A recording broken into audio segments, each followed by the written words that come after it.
And a good Sunday morning. In case you needed another sign that the 2024 campaign will be shaped by legal dramas in courtrooms in Washington, Delaware, Miami, New York, and Atlanta, rather than door-to-door in the state of Iowa, we got a reminder again on Friday.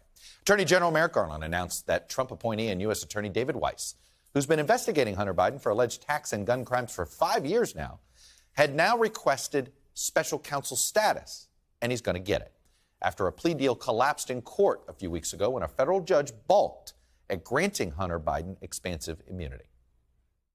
The appointment of Mr. Weiss reinforces for the American people the department's commitment to both independence and accountability in particularly sensitive matters. Now, President Biden's son could face a trial at a time when Democrats were hoping to keep the campaign's focus on Donald Trump's legal problems. Now, the two cases, they're hardly comparable. Donald Trump is now under federal indictment for attempting to overturn the 2020 election and for mishandling classified documents that included a U.S. military plan of attack on Iran. President Biden has not been charged with any wrongdoing, and at least so far, Hunter Biden's alleged crimes are 2 years of not paying taxes, which his attorneys say he has since paid, and lying about his drug use at the time of a gun purchase. And clearly, Hunter Biden is not a candidate for president. But President Biden's handling of the case has raised questions at a time when voters already have doubts about his age and political standing. Biden brought his son to a state dinner just 2 days after the plea deal that has since collapsed was announced. And he has repeatedly defended him, denying wrongdoing altogether, even though Hunter Biden himself has pled guilty. Are you confident that Hunter did nothing wrong? I'm confident. First of all, my son's done nothing wrong. I trust him. I have faith in him. Thank you. Please, come on, thank you. Did you encourage him to take a plea deal, Mr. President? In total, there are now 3 special counsels actively at work involved in this presidential campaign. Jack Smith, named in November to oversee the ongoing criminal investigations into Trump's handling of classified documents and his attempts to overturn the 2020 election. Robert Hur, he was named in January to investigate the handling of classified documents found at President Biden's former office and his home. And now, of course, David Weiss. The decision to delay the appointment of Weiss as a special counsel is also a bit hard to understand.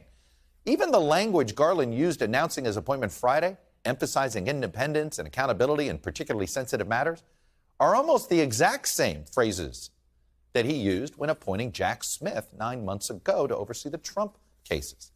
The legal calendar will continue to overshadow this political calendar. Trump's lawyers were actually in court on Friday, hashing out the details of what he is allowed to say publicly about the January 6th case in an effort to protect witnesses and the sensitive documents he's about to receive from the Justice Department in discovery. And prosecutors in Georgia, where Trump is likely to be indicted a 4th time in the last year, have indicated they plan to present their case to a grand jury later this week. Still, Donald Trump's rivals are going through the motions of a traditional political campaign, even as he leads them nationally by more than 30 points, and the legal dramas just blot out the sun. And they're trying to catch Trump in Iowa, where he has a dominant lead despite visiting the state just 6 times since announcing his campaign in November.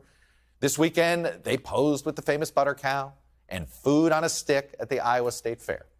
And despite going through the motions of campaigning against him, Trump's rivals have passed up numerous opportunities to criticize him for his, at current count, 78 felony counts. But they jumped at a chance to comment on Hunter Biden. It just seems to me that they're going to find a way to give him some type of soft glove treatment. And I don't understand why you would appoint this guy to be the special counsel. Why did it take 2 years to do this? Why did they say Hunter Biden and not the Biden family? You know, why did this suddenly come up when there was all of a sudden the Biden pay-to-play conversation? I don't trust it, but the American people don't trust the Department of Justice. Thanks for watching our YouTube channel. Follow today's top stories and breaking news by downloading the NBC News app.